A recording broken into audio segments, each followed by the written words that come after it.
Ty Simpson is the second quarterback in this draft. I don't think he's the first quarterback. He feels legitimately that Simpson is QB1 in this draft. People are going to manufacture problems in this guy's game. Other times, it's just for shock value. I remember when people were saying Ryan Leaf was going to be a better quarterback than Peyton Manning because he had a this whole pre-draft process, this is one huge job interview. When you bring tape into this is a no-brainer. Welcome to the latest edition of the ES DraftCast with Tony Pauline, Tim Wood, alongside Mr. Pauline. How are you this week, sir? Okay, went to the month of the draft. Gets a little bit exciting, gets a little bit nerve-wracking at this point in time. Actually, there's going to be a little bit of a lull in the action now that pro days are basically over. There's 2 pro days this week, the week Tim and I are typing it. The Tennessee Pro Day, and of course the Indiana Pro Day, which is going to be like a mini combine. And then there'll actually be a little lull in the action. I believe the owners' meetings are going on now, and then final draft meeting will take place the week after Easter, for those of us who celebrate that holiday, which is also when the combine medical rechecks are. And then what will happen is starting in the second week of April, the news will start to really pour out. When you say the combine meetings, is that every team's individual meetings? I mean, the draft meetings, is that every team's kind of first or first official crack at a war room? You kind of lost me there. I said the combine medical rechecks and then the final draft meetings. The final draft meetings are basically when all the scouts, all the area scouts and the coaches and the general managers get together, usually for a week or 2 period. And that's when they put together their final big board. And what they do at that point in time is they'll look at the medicals from the players and they'll decide we're okay with the medical on this player. We're going to flag this player and give him a round or a half a round penalty because of the medicals. We're going to take this guy off the board. And that's when you really start, because that's when you get the full compilation of all the thoughts and grades from teams. Because right now what you have is you may have area scouts, you may have coaches. You know, they talk about the Tennessee Titans love for Jeremiah Love, the running back. Well, where's that coming from? You know, is that coming from the coach? Is that's not a compilation? That's not a collective thought, if you will. That is what will happen after final draft meetings. That's when you will hear about certain players, I believe, like Kenyon Sadiq, who are going to be moving up boards, and other players, I'll say a Monroe Freeling, who is no longer going to be a top 10 pick. It's interesting to hear you say that. You know, Sadiq's a player specifically, and we can get into this later. But, you know, I watch all these shows, right? I watch and I love the fact that we've got like First Draft and NFL Draft Daily that ESPN's doing. But I between ESPN.com, some other spots, NFL.com, I see Sadiq's like dropping out of that like sweet spot zone. Deeper in a lot of mock drafts, and it's another situation like we're going to talk about with Simpson. Another situation where I just don't understand why. You know, I mean, we're going to talk about Ty Simpson, like you said. I mean, I think it's a conversation point. I think it's people tweaking for headlines. It's great. Listen, a year ago, what was the big talk at this time? And it was a talk for a month and a half. Is Shedeur Sanders going to be a top 5 pick? Was Shedeur Sanders going to go number 3 to the New York Giants? So I think it's something. It's a conversation piece that people latch onto. And that's the narrative of the headline. That is the narrative of the day, I should say. The headline of the day. I apologize. It's like putting cheese in a mousetrap. That's what it feels. It feels like they're feeding cheese into the mousetrap for all of us to kind of just take over the conversations and see where it goes. Speaking of, let's get into our first topic of today. A lot of discussion this week around Ty Simpson versus Fernando Mendoza. A lot of it's predictable in terms of just how these sort of discussions progress. But it also speaks to just how these evaluations are done, and uh, wanting to propel a second quarterback into the conversation, and like how realistic that is, right? To an extent, yeah, I would agree. And, it's also, I think, creating controversy and debate when there's no debate there. I mean, Ty Simpson is the second quarterback in this draft.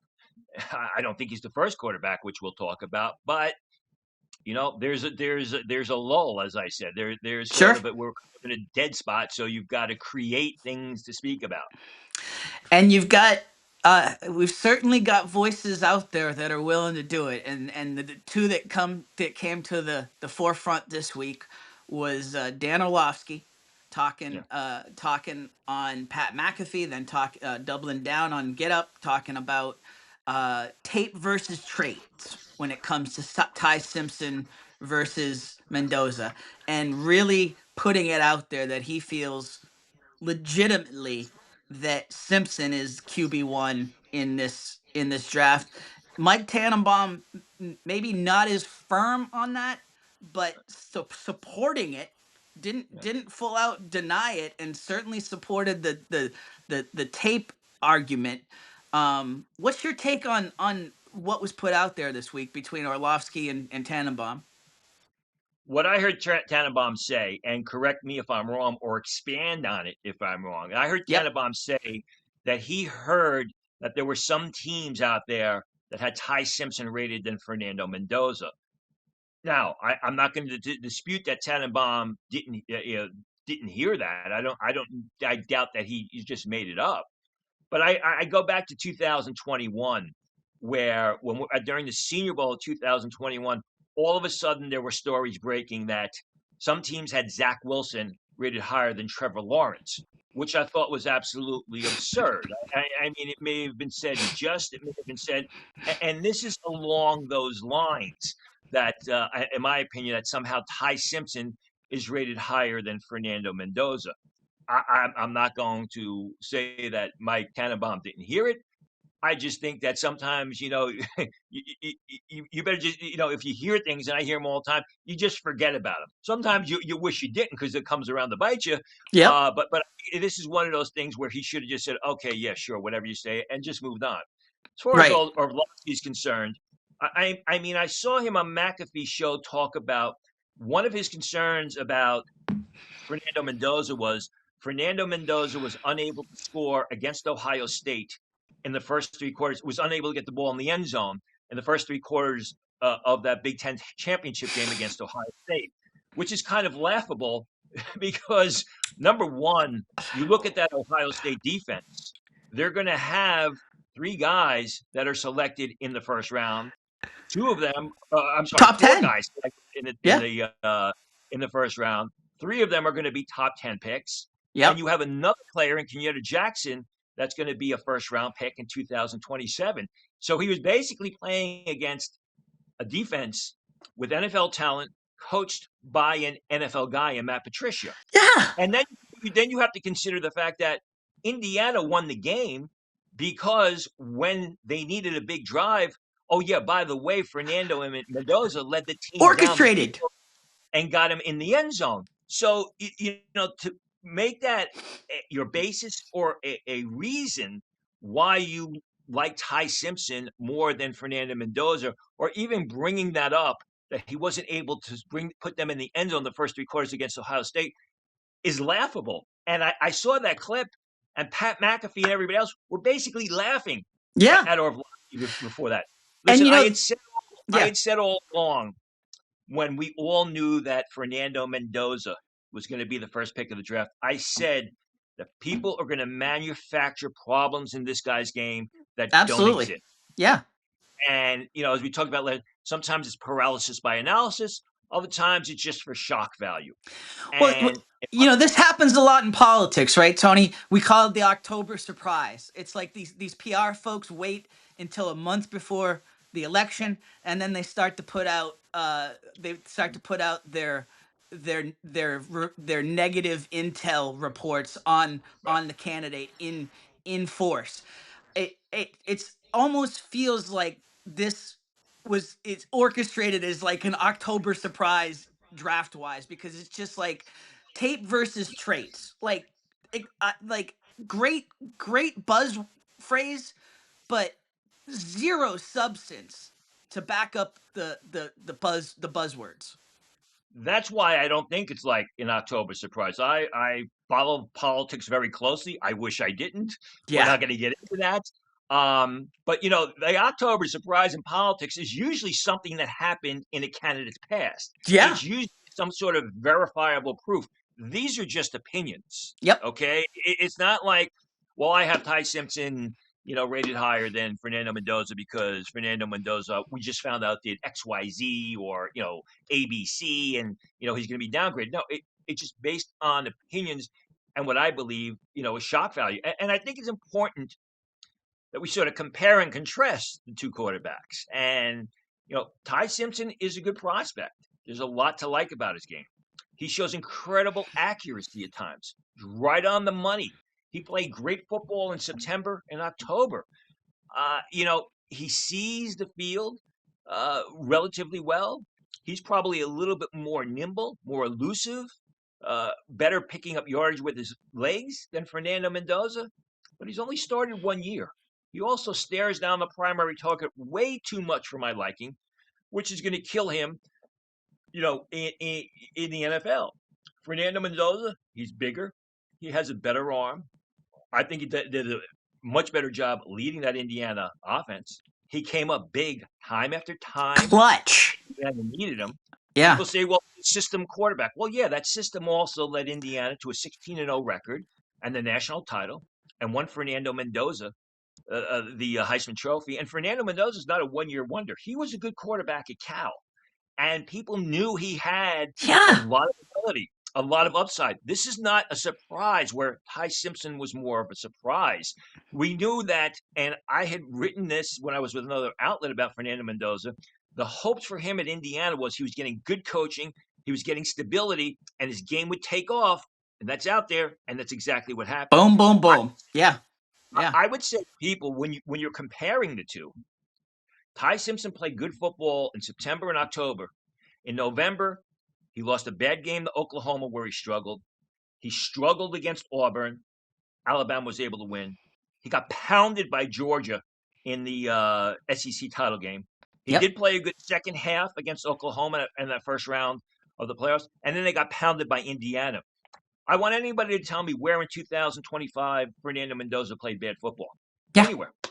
You can pick a series, you can pick a game, you can pick a month. Good luck finding it. And I know that that's just one aspect, but again, I think this is just creation where people need something to speak about because there's not a lot out there. And it's, well, some teams have Ty Simpson rated higher than Fernando Mendoza. Ty Simpson's my number one quarterback. Listen, I've been in this game a long, long time. I remember when people were saying Ryan Leaf was going to be a better quarterback than Peyton Manning because he had a stronger arm, which he did. Yeah. When you broke down the tape, you saw that Ryan Leaf consistently stared down the primary target, was forcing the ball into cover targets because of that strong arm, and it led to his ruin. And then just to do all your homework on all the intangibles around Leaf, like that was a no-brainer. And listen, I tried to check myself on what you brought up, Zach Wilson versus Trevor Lawrence, for instance. Now, listen, I watch the guy every day. The guy has a house in my town, so I'm a Trevor Lawrence fan, right? So I tried to check myself on him, but you take that bias out of it, and still there's no and listen, history's played out.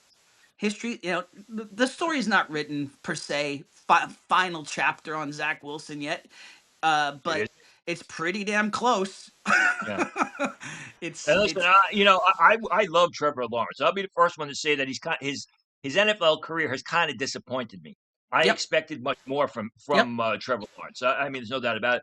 Zach Wilson has been an utter bust. He's been a complete bust. I mean, he's gone from the second pick of the draft to looking for a contract as a backup quarterback. Yes. I mean, Lawrence, it's been a disappointment, but there's been enough signs of life. And, I'm not big on making excuses for them because it's just the nature of the NFL. Yeah, fine. He did have a lot of OCs, right? He had a lot of different coaches in his ear, a lot of different head coaches. So, but ultimately, that's what these guys get paid $50 million a year for now. And so, uh, you know, t- uh, Lawrence started to really show it this year. We'll see. We'll see if this progression continues with him in the positive way. But I just it's one thing to say, for instance, you putting out Simpson with a lot of intel behind it in terms of the Browns doing coaching up on him. You putting Simpson out there at 6. Bucky Brooks, his latest mock draft has Simpson going 3 to the Cardinals. Okay, now again, a lot of there's you can back it up. You can back it up in terms of need. You can back it up in terms of uh things he might be hearing. So fine, but to take that next step to put Simpson over Mendoza is just it's it's a bridge too far. It's just absolute I love Orlovsky, right? I love the tenacity that he goes at with things. I love his love of quarterbacks. Uh and you take that with a grain of salt, right? A lot of times when he's saying stuff around the quarterback position, but this was a bridge too far for me. It's just like that, especially when you mention, like you say all the time, Tony, with the tape, especially when you bring tape into this. When you bring tape into this is a no-brainer. And again, Simpson's tape isn't bad. This is No, just, but Fernando Mendoza showed consistent progress for 3 years from Cal, his early days at Cal, to Indiana, and I put a lot of stock in that. Simpson, we don't know if he's shown progress because this is his first year, and really, it didn't end on a good note, which I put a lot of premium in quarterbacks entering the draft off of a high note or on a high note, I should say. his pro day didn't hurt him. Right.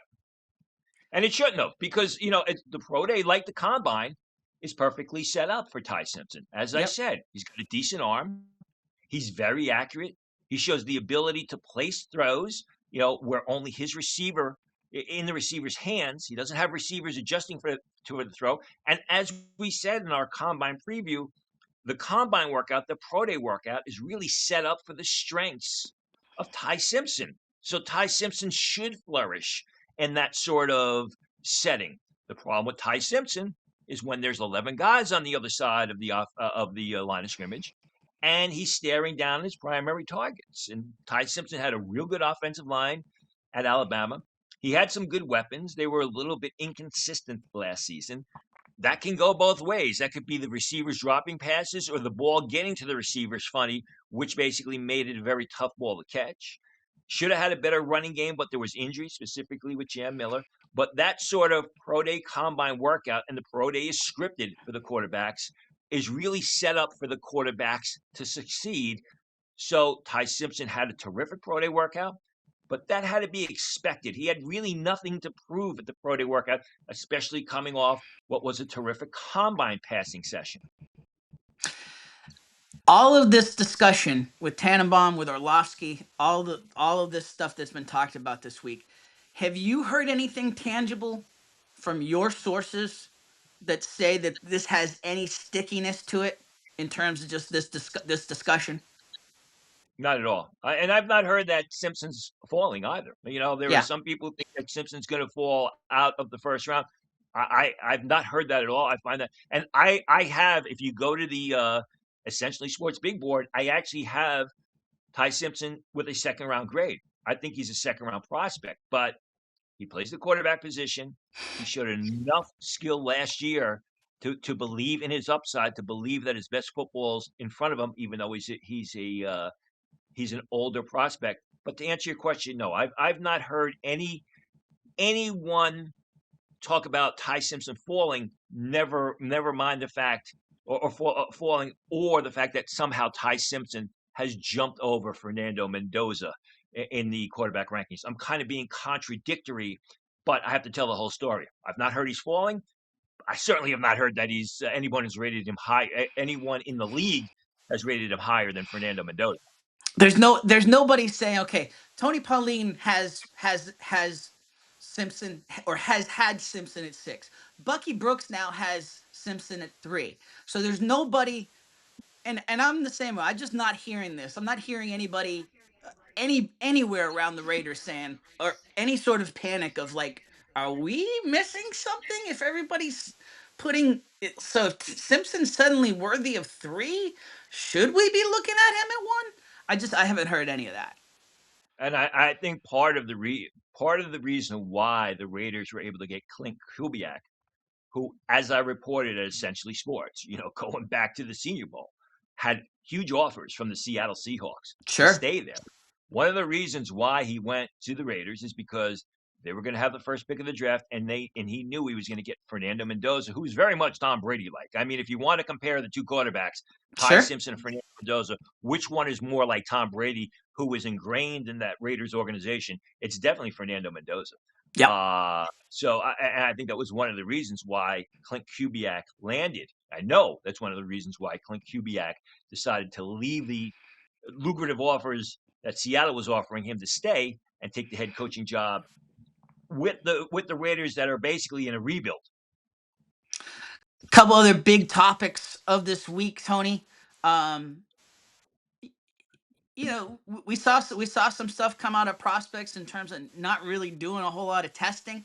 Yeah. Do prospects hurt themselves by not testing before the draft?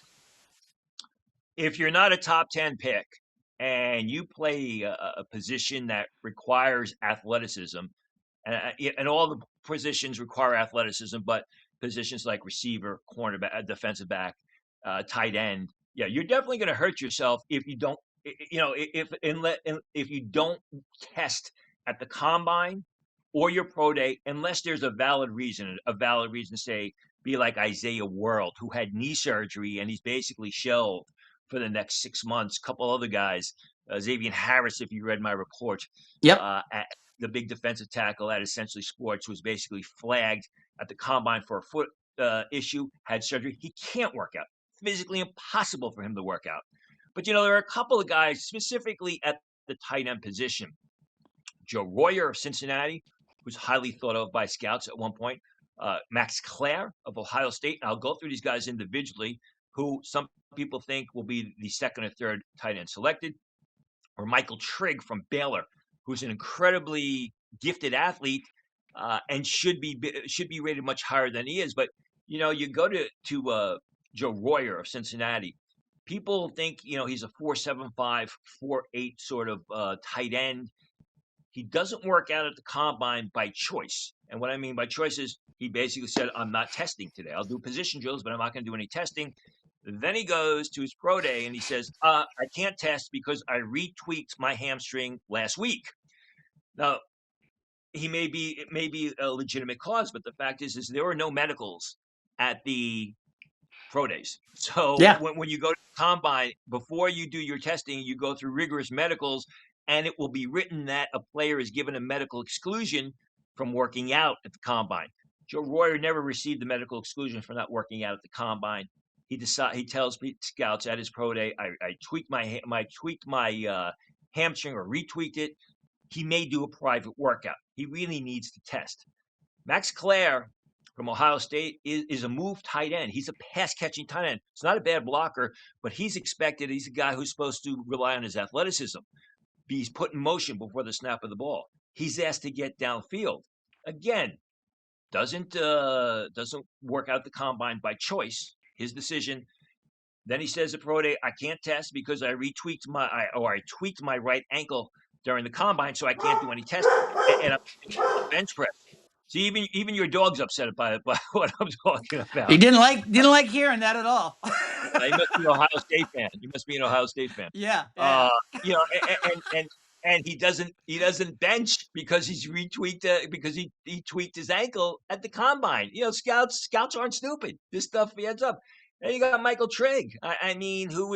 Michael Trigg is a player that probably should be a top 40, top 60, if not a top 45 prospect. He's falling like an anvil down draft boards. doesn't work out at the pro day, doesn't work out the combine, doesn't test the combine, claims he's got a left hamstring issue at pro day, doesn't do any testing. He does a vert, 27 and a half inches. People told me that he's completely checked out. He's just not into it. And what happens with Michael Trigg is you're looking at a guy that should be a day 2 pick. You're looking now at like a 5th or 6th round selection because of what he's done this entire pre-draft process. Almost potentially moving himself into the undrafted free agent sort of mindset, right? I don't know that it'll get that far, but he's really turned a lot of people off with what he's done, and people are starting to wonder, how much he wants to play football on Sunday. And it shows up on film because when Michael Trigg of Baylor wants to play, he's a terrific player, but he turns it on and off. There's also some off the field issues I've been told about, which are likely going to push him down the draft boards. And again, go back to what we talked about at the combine. This whole pre-draft process, whether it's pro days, workouts, whether it's individual workouts, whether it's combine workouts, this is one huge job interview. Yeah. And the team takes you in the 4th or 5th round. They are relegated. They are bound by the CBA to pay you X amount of money, especially if you make the team. So they're gonna look up under every rock. They're gonna look at everything before they make the decision on, am I going to select this guy and pay him tens of millions, if not hundreds of thousands of dollars, to be on our team. It's, like you said, it's a job interview. It really struck me. Now, again, 4 examples, right? But the 4 interviews we did so far for our road to the draft, those 4 players have all shown leading up a passion. They've shown it. The tape shows passion, and the passion came through in our interviews, like wholeheartedly. Like, these guys clearly want to play on Sunday. They clearly they have not lost any iota of passion through the process. You look at our interview with Malik Muhammad, and Malik Muhammad said that he knew that there were whispers that he wasn't going to run fast before the draft, even though he was a sprinter. He was a sprinter and a long jumper. If you know anything about track and field, and I trained for the Olympic decathlon for 11 years, you're going to be a good long jumper. You have to really run very fast in a short area, 30, 40 yards. Yeah. And there has to be a burst. He knew that they were saying that about him, and rather than back down, he went out and proved them wrong by running a used it as fuel. So, when you don't work out and you're deciding at the combine, you're not testing because of choice, it's your own choice. And then you say, well, I can't run a pro day because I have a left hamstring strain or I tweaked my ankle. Red flags are going to go up.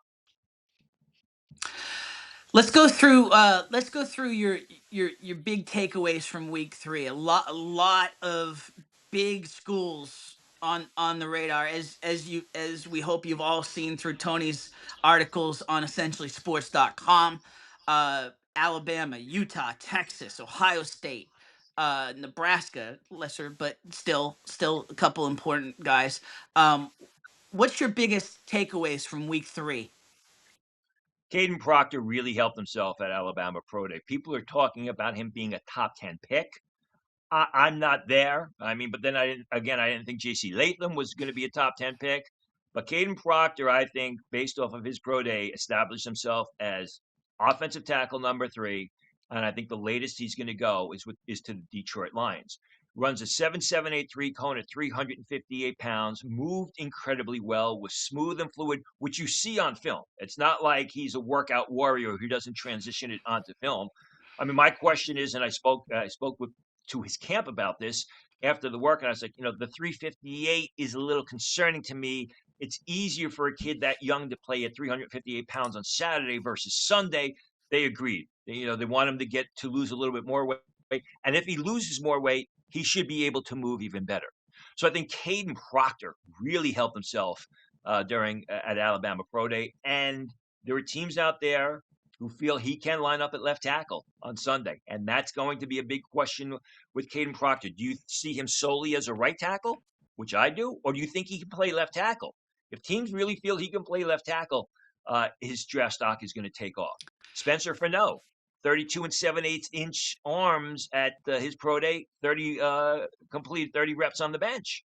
That's a big deal. And like Kadyn Proctor, people think that Spencer Fano has the athleticism, has the movement skills to move to left tackle. He was a right tackle at Utah, but teams want those athletic, mobile, agile guys that can protect the blind side of quarterbacks on the left side. Spencer Fano is getting a lot of talk that he's going to be able to do that on Sunday, which is going to boost his draft stock. One thing that has fascinated me watching your coverage through the years is we always talk about comps, right? We talk about tape comps. We talk about everybody wants to comp to somebody that's in the league right now. What interests me when I hear you talk a lot of times, and how I've seen you evaluate through the years, is you have been through this enough. You have heard a lot. You have heard enough of the speak.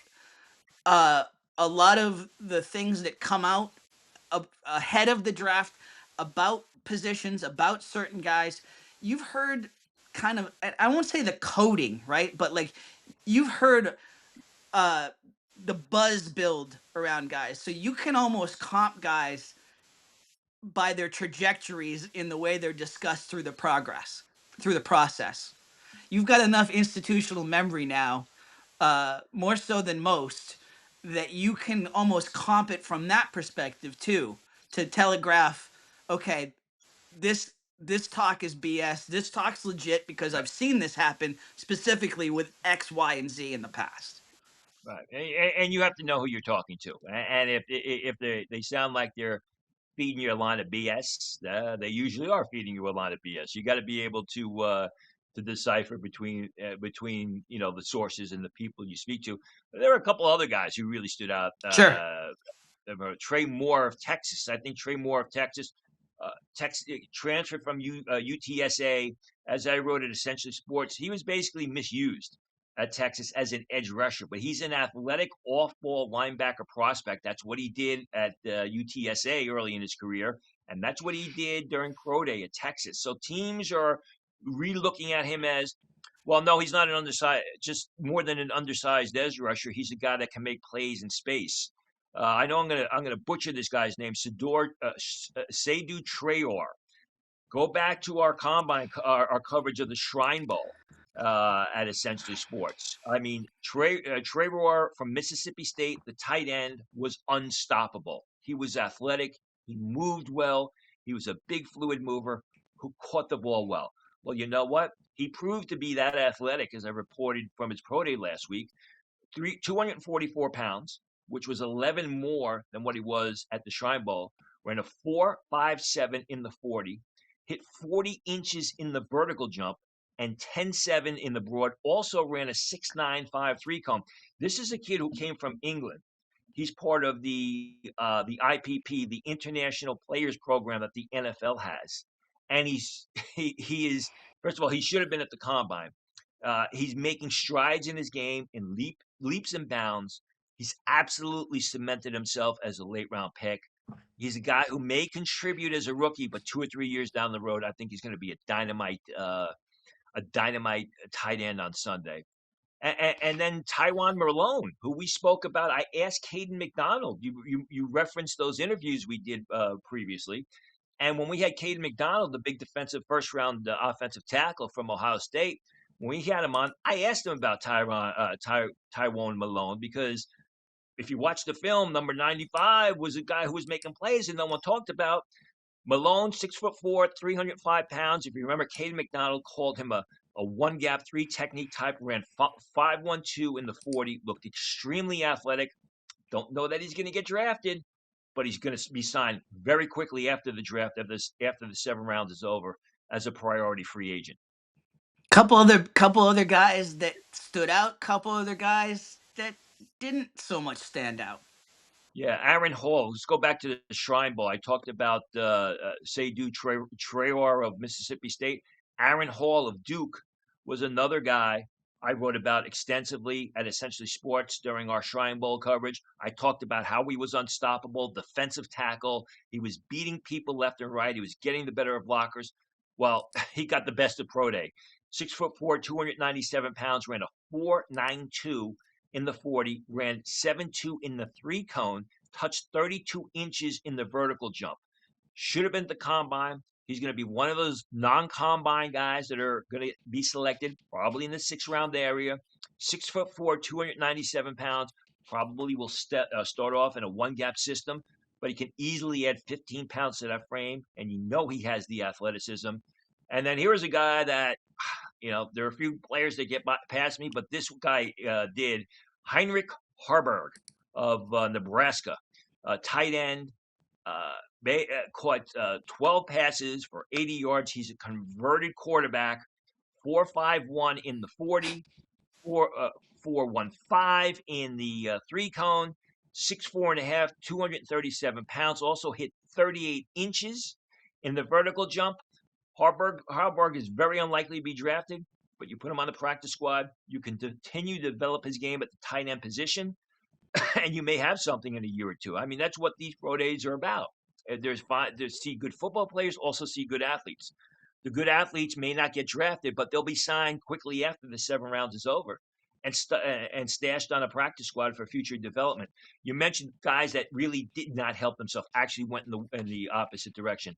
Malachi Lawrence of Central Florida. He just didn't do nothing at his pro day. He stood on the sidelines in sweats, and he didn't get measured. He didn't do anything. And when scouts are traveling to a place like Central Florida, Orlando, as nice as it may be, to work these guys out, they want to see him do something.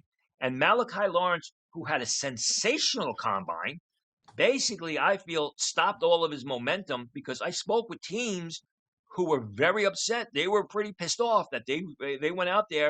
And we're here for you, basically. Malachi Lawrence stood on the sidelines in sweats, in warm-ups. Didn't even do position drills. He didn't have to test again because his testing numbers were knockout from the combine, if you go back and look at him. But they did want to see him do some position drills, and the guy stood on the sidelines. He's absolutely hurt himself. Justin Joly, the North Carolina State tight end, I got to speak with him. He's a good guy. He's from a couple towns up north from me. I hope he does well. Wasn't able to run. Did not look good in position drills. He's a guy that some people thought maybe a day 2 pick. Injuries and the poor position drills at the combine, at the pro day workout, I think are going to push him into the 3rd day of the draft. You mentioned you got to speak with him? Yes, I spoke with him at length right after the North Carolina State pro day. Got it. And he's a nice guy. He was a good guy. We had a great conversation. But the fact is the notes and what I heard from him at pro day was not good. Was he an excuse guy in that situation, or was he just like, I hear you, I'm trying to get better with this? I mean, he told me he didn't test at the combine, and then he told me like a week or 2 before the pro day he hurt his hamstring, which prevented him from testing. Excuse me, at pro day.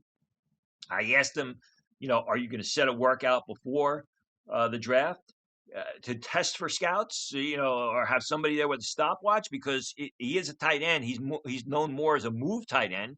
He's not a real inline blocker. He's a guy that's known as a pass catcher at the position. He seemed non-committal. He was like, we'll take it. We'll see what happens, and we'll take it as it comes. Is that a situation where he's getting bad advice? I don't know. I mean, I spoke with him. I didn't speak with his agent, so I don't know. Fair enough. All right. Let's do a little look back. We mentioned him earlier. Hit the look back, the way back machine to the 2021 Senior Bowl. Right. What happened between your news coming out on Justin Fields and Dan Orlovsky's reaction to it? Yeah. The 2021 Senior Bowl is actually one of my favorite Senior Bowls. I've been every Senior Bowl practice since 2000. The 2021 Senior Bowl was still right in that things were shut down because of COVID area. In fact, there was no combine that year, if you remember. They brought players in for medicals, but there was no real combine. And what happened was Jim Nagy, who is now the general manager of the Oklahoma Sooners football team, said, we're having a Senior Bowl. We're having Senior Bowl practices. and he put the thing together. Jim Nagy, who ran the Senior Bowl at the time, and it was fantastic. I mean, it wasn't well attended, but after being locked down all those months, to get out there and to see football in real life was a godsend. So it was always one of my favorite Senior Bowls, and I'll remember, you know, it wasn't well attended, like I said, so it was easy to get in and out of the bars up on Dolphin Street in Mobile, and I was with a couple of friends, specifically guys from an NFC West team, and we were talking about Justin Fields, and they told me, they said, we've broken down every pass Justin Fields made at Ohio State the past 3 years, and he only looked off the quarterback 7 times. He always stared down the primary target. And obviously they were not complimentary about it. And I reported it that, this team said, and I didn't name the team, still not going to name the team, said that Justin Fields only looked off the court, only looked off the primary passer 7 times in his NFL career. And it blew up. It exploded. And basically, Orlovsky, without mentioning my name, called me a liar. He basically said that this is not true. These people make these things up. I mean, it was kind of comical at the time. It didn't bother me at all because other people in the league said, you were right on with that report. But all these years later, to see the direction that Justin Fields' career has taken in the NFL, where he's primarily a runner who dabbles in passing because he doesn't see the field, remembering Orlovsky's response to at least my report. He didn't name me, but he was replying to my report that I was not telling the truth or I was wrong. And then listening to him talk about Ty Simpson being the #1 quarterback in this year's draft over Fernando Mendoza, I looked at the the totality of it all, and it kind of makes me laugh. How it all plays out, right? And how these people these people got had it right there, Mr. Dan. And listen, Orlovsky was a good quarterback at UConn, had an NFL career with the Detroit Lions, so he's going to know more about the position than I do. I'm not going to sit here and debate it on that, but I think you got to be able to decide. Are people saying things because they actually mean it, or they're saying things because of shock value? My report on Justin Fields in 2021 is what I was told, because that's what people meant, and it's turned out to come true. That was the part of the discussion we were talking about earlier. There's a lot of people that were saying, they've got the same agency, and so he's being forced to kind of carry the water in the Simpson discussion. I'm not going there. I'm Yeah. I'm just That going does on. happen, though. That Oh, does it happen. certainly I does. was, Absolutely, uh, absolutely. But I don't know. Neither one of us know enough to say that about him in the situation. But what you can say is, tape don't lie, and as much as I respect Orlovsky and the career he's put together both in football and on TV, respect the hell out of him. But tape don't lie. So that's where I get lost in that discussion. That's where I get what you brought up with Fields. That's where I get lost in that. It's like tape don't lie, and yeah. then uh you know sure, guys evolve, right? I mean, you've seen it 1,000 times. Guys evolve beyond the tape that they show, and they become bigger stars than we could have projected. But uh by and large, those are the fringes. By and large, the tape plays out the way the tape plays out. I had no idea that Simpson and Orlovsky, from what I'm gathering from what you told me, Simpson and Orlovsky are represented by the same agency, which, if that is true, I had no idea about that. And that will play into it more than people think. For sure, for sure. All right, some other topics to get into this week. Curious your thoughts. A lot of discussion. Arvell, Reese, David Bailey, in that 2 spot. Um, where I know where you've leaned coming into this week, Any thoughts changing? Where do you lean right now in terms of the better prospect and the better fit there at 2? Well, I think Arvell Reese is the better prospect. I think you can make the argument that David Bailey is the better fit, especially with the Jets going to a 3-4. The only problem, my red flag for that would be is the Jets have expended a lot of draft capital with early picks on those sort of 3-4 edge rushers, whether it be Will McDonald, whether it be Jermaine Johnson, who's no longer with the team. They did sign a lot of guys or players who can fit that mold in free agency in the first week of free agency. Uh, you can make the argument, or there is a point to be made that Bailey is the better fit. But I think Arvell Reese, they need another linebacker. They brought the Mario Davis in. The guy's going to is 37 years old. Arvell Reese can also rush the passer. He can do more than David Bailey. I mean, I haven't heard anything as of yet. I'm hoping to make some phone calls before I come up with the mock draft next week at Essentially Sports. My opinion, Reese is the better prospect. They're both good fits. You can make the argument that David Bailey is a better fit. Yeah, I'll be curious to hear and see where you go with that mock draft and what you're hearing behind the scenes, because it's everybody everybody's got good logic behind what they're saying. I'm not arguing. But we're getting into fit time now, right? We're getting into where, like you said, the teams are getting together and really evaluating what the fit is and how high they're willing to go on a guy on a board, which speaks to some of the stuff we've been hearing around Jacob Rodriguez and the Cowboys. Supposedly they had dinner with the top brass. Cowboys seemingly very high on him.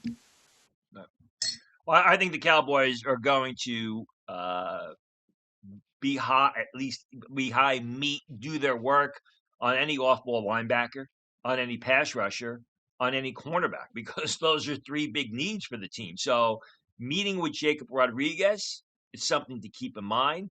I don't know that it's something that's going to throw them over the top, but I mean, early on, I think most of us had Sonny Styles going to the Cowboys with the 12th pick of the draft. Obviously, he's not going to be there. If they take a cornerback with their first selection, did they take an off-ball linebacker like a C.J. Allen later on in the first round with their second choice? Is that too early for C.J. Allen? It shouldn't be a surprise to anybody that the Cowboys met extensive. Now, if you've read the pro day reports, the Cowboys have had dinner with a lot of people. I'm sure those scouts are going to come out of this pro day circuit 10 to 15 pounds heavier with all the dinners they've been having with these prospects. So it's nothing new, and it shouldn't be a surprise that an impact linebacker like Jacob Rodriguez, who I still think is a second round choice. Some people believe that in the perfect situation he can end up in round 1. I struggle to see that the Cowboys have an interest in that.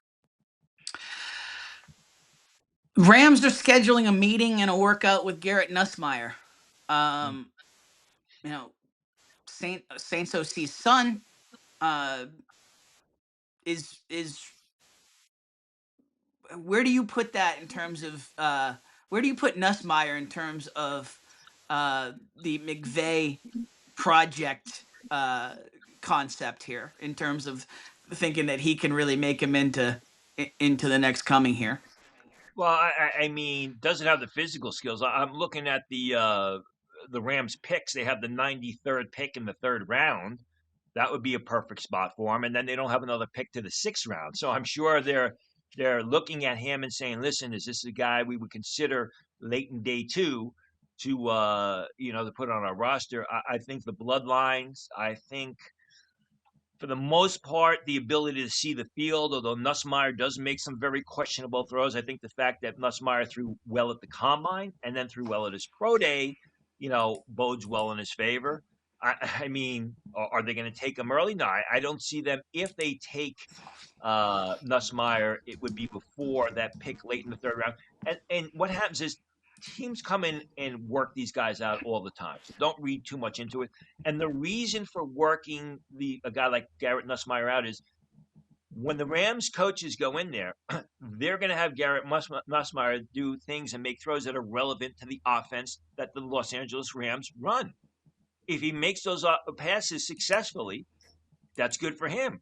If he can't make those passes, Ram scouts are going to leave and say there's no way, or coaches are going to leave and say there's no way we're drafting that guy. So that's why they go out and they work these players out individually, because they implement them and they have them do things that are relevant to the schemes or, or the systems that they are running with their teams. One other just little tidbit that I found interesting, just from the prospect of maximizing a program's exposure and the spotlight around the draft. Indiana's going to have their spring game kick off at the exact same time as night one of the draft. Basically, I think the thought process is have the pick announced on the big screen with Mendoza, and then just use that to propel into their spring game. Interesting use of the spotlight. I mean, and it's not, when Pete Carroll was at USC, he used to make Pro Day a big recruiting event. I mean, Sure. it was like a carnival. I mean, he would, and this is a day when USC had multiple first round picks. He'd bring the recruits in, and they'd see all the NFL people there, the head coaches, the general managers, all these rabid fans. And I'm sure there'll be some recruits there at the Indiana spring game. The spring games are a thing of the past now. A lot of teams, a lot of programs no longer have spring practice, but they don't Yeah. have spring games. So I'm sure, you know, Cignetti is also going to use that as a recruiting a way to recruit. Hell He'll yeah. bring some recruits in. I don't think he's going to be able to bring any transfers in. He's done a good job with the transfers. Obviously, they're going to be playing for other programs now. But it's why not? You went undefeated. You won the national championship for the first time. Uh, and however, you had the Heisman Trophy winner there, who's going to be the first pick of the draft. Why not maximize it? Absolutely. And as much as we talk about Cignetti being a phenomenal recruiter, phenomenal coach, he also has those little pings in terms of seizing on the marketing. And I've been very interested in terms of how he's seized on the narrative around himself and the way he's portrayed on camera and post game interviews, for instance. The underdog sort of narrative that he embraced, and the facial expressions. He has a lot of Pete Carroll in him in terms of seizing these sort of moments. I mean, I love Signetti. I think he's a football coach. Pete Carroll, I think I think Pete Carroll was into also a lot into promoting himself. I don't care. I don't think Yes. Cignetti really cares about promoting himself. I don't think Cignetti cares about coaching in the NFL. I don't think Cignetti cares what anybody thinks about him, and he doesn't need to with the way his career has progressed through the Yep. different ranks. All right, let's get into the mailbag, Tony. Great questions this week from all of our readers, all of our viewers, the newsletter folks. Again, you can ask Tony right there on our Tuesday DraftCast newsletter. That is the quickest entry in. I'll just as a little insider nugget. That's your most direct path, folks. Is check out our Tuesday DraftCast newsletter, and there's an Ask Tony section. That is your most direct pipeline to getting your question read on our shows. First question: does draft location actually influence front office aggression, or is that narrative fluff? Like, would Pittsburgh hosting change behavior at all in terms of the way teams draft? No, I mean, for years the draft was in New York and the Jets were terrible. They didn't Yeah. care what the fans thought. I mean, they took Kyle Brady and players like that. So no, they're not going to. I mean, it builds a lot of excitement, but a team like an organization like the Pittsburgh Steelers, they're not going to sit in their war room and say, well, we really want to take uh, C.J. Allen, the linebacker, but if we take him, the fans outside they may be a mutiny, so we better take Jordan Tyson. That doesn't go on. What team has been the most active No. sending position coaches or interviewing players throughout the pro day process from what you've seen? The New Orleans Saints. It's not even close. I mean, when I write and I said, who did this player we meet with? Met with the Saints last night, had dinner with the Saints. We talk about the Cowboys having dinner with Jacob Rodriguez. make the joke about the Cowboy Scouts going to be 10 pounds heavier. Well, then the Saints Scouts going to be 15 pounds heavier because they are all over the place. And I've mentioned this to people just last week.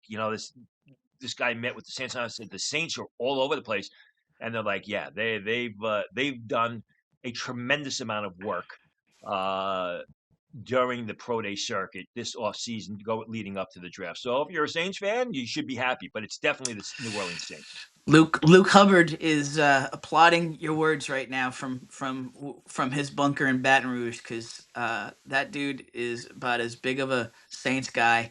But you know what? Results matter, right? And you can see a plan in place in New Orleans, and it translated to on the field results at the end of the season. And those are the sort of markers we sort of look at in terms of when we looked at the Lions and the way they progressed, and how in the way the Patriots, for instance, how the Commanders, certain teams, and they get on runs at the end of bad seasons, and you can see a plan in place, and it's certainly planned out that way with the Saints. Well, they filled the need at running back in the preseason, so we'll see what happens in the draft if they can fill more needs with good players.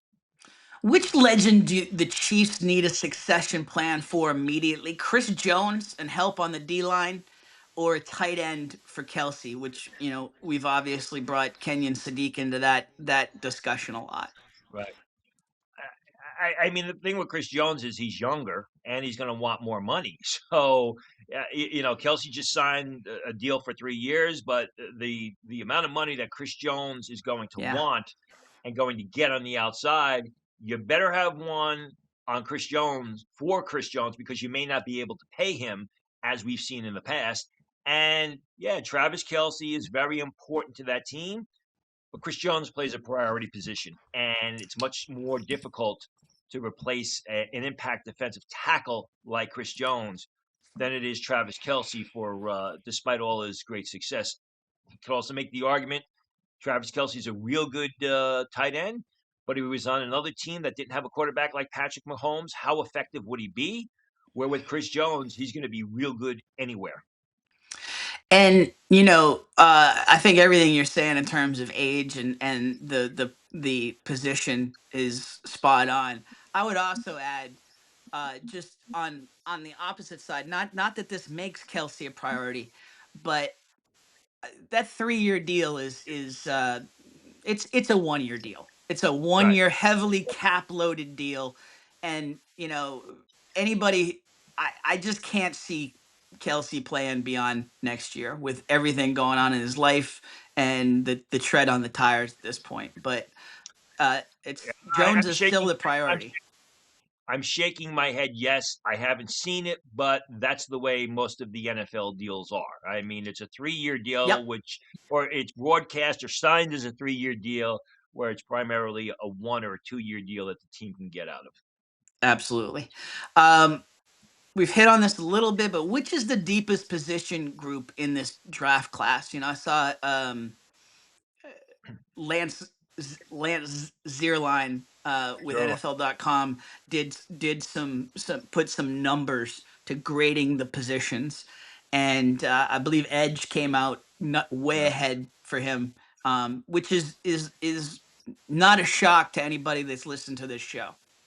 Yeah, it's edge or it's off-ball linebacker. Those are the two positions where it's not only deep, but there's a lot of quality talent. I mean, off-ball linebacker edge, you start with Arvell, who probably can play both, even though he says he's an edge rusher. He's also a great off-ball linebacker. Sonny Styles, David Bailey, but even when you get through the rounds, second, third, fourth round, you're going to be able to find a good situational pass rusher. You're going to be able to find, I believe, a starting inside 3-4 run and chase linebacker. So it's outstanding at both of those positions.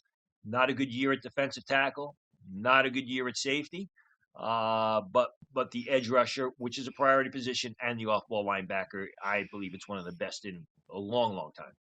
And I think his ratings, and again everything we've been talking about, quarterback rating was 11th out of 11, and probably the weakest it's been in the last decade in terms of his rankings.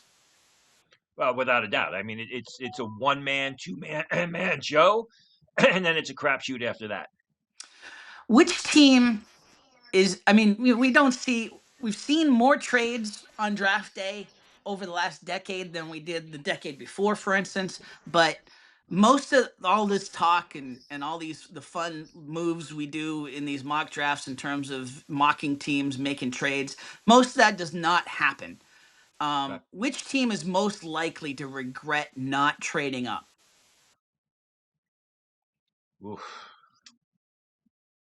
I mean, the reason I go off is because who are you going to trade up for? Yeah, I mean, the Raiders are not going to trade out of that number one spot and give away the opportunity to select Fernando Mendoza. So are you trading up for? David Bailey? Is he worth trading up for? You trading up for Arvell Reese?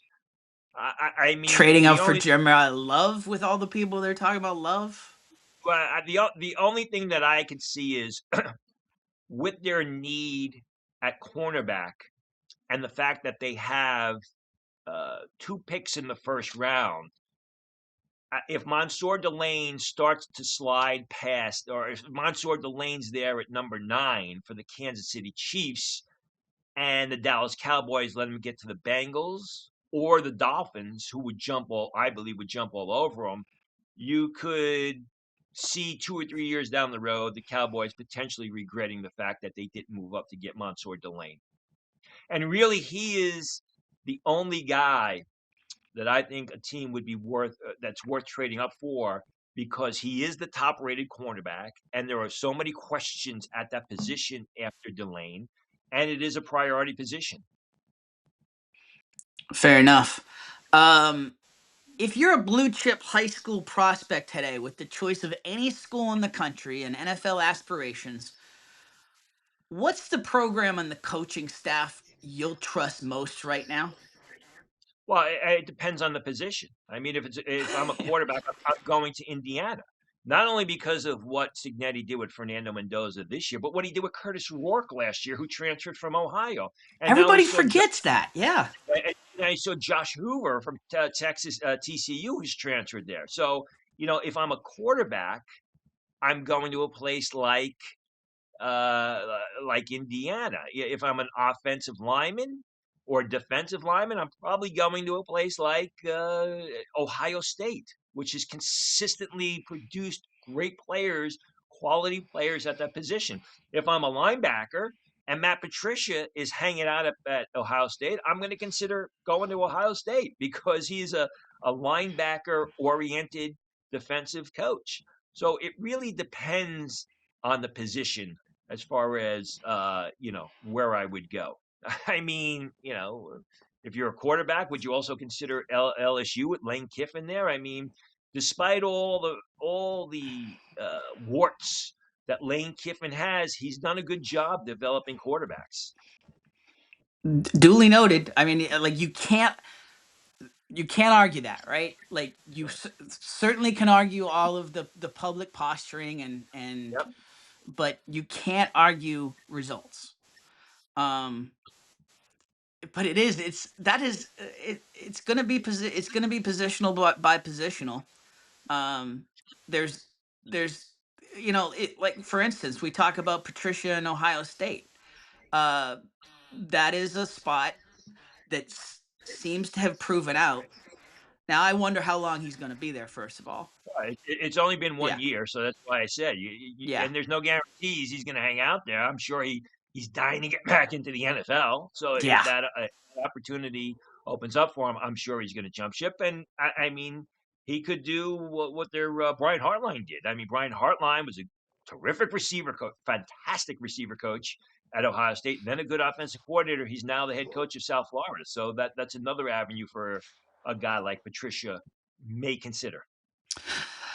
All right, sir. We are up over an hour. I've had some discussions during our taping here. Just we'll hit the social segments that we were talking about. Whether we hit them offline. I know you got a lot of calls to make, a lot of work to do. We'll we'll put a wrap on this episode of the DraftCast, unless there's anything we didn't hit on that you wanted to hit on before we say goodbye. No, just let everyone out there know. Big update coming to the big board. Not huge changes in the grading, but all the SEC reports will be in there. All the Mountain West reports will be in there. The independents will be there. All the Notre Dame guys. Skylar Bell from UConn will be in there. I think last hold it was like 430 scouting reports. Tim and I are taping this on a Monday, the 30th. I would hope that it's probably figure Saturday or Easter Sunday, which our next podcast will be focusing on that and the updated 2-round mock draft. Fantastic stuff as always. Yeah, updated mock draft plus some big a lot of work behind the scenes being done in terms of what our draft night's looking like. We'll have more updates on that in the coming shows here. We're also Make, going make, to look make to sure you clue me in on that one, so I know. Yeah, you and me both, brother. Trust me. It's getting a little close for my liking in terms of all this TSA stuff. So I'd like to lock up some plans for sure. And we're also going to be looking. You saw a little bit of Luke Hubbard in the last podcast. You saw him in the mock draft that we did in New York together. We're gonna look to do some live mock draft recordings on social media in the coming weeks, so be looking for that. Lot of work being done behind the scenes on that stuff. Some great stuff coming up. 3 weeks to go here. Stretch run. Uh, as you said to start, a lull in the process per se right now, but certainly not a lull at Tony Pauline HQ. No, that's for sure. We'll have a couple of. I'll be working on some breaking news stories, or at least opinions on what people are thinking about. Talked about Kadyn Proctor. Should have an article on that by the end of the week. Which keep an eye on that, Detroit Lion fans. I'm sure you're going to want to tune into that article. Good stuff. I'm Tim Wood, Tony Pauline. Check us out wherever you get your podcast. Check out the YouTube channel. Give us a like and subscribe there. And we will be back at it on the next edition of the DraftCast.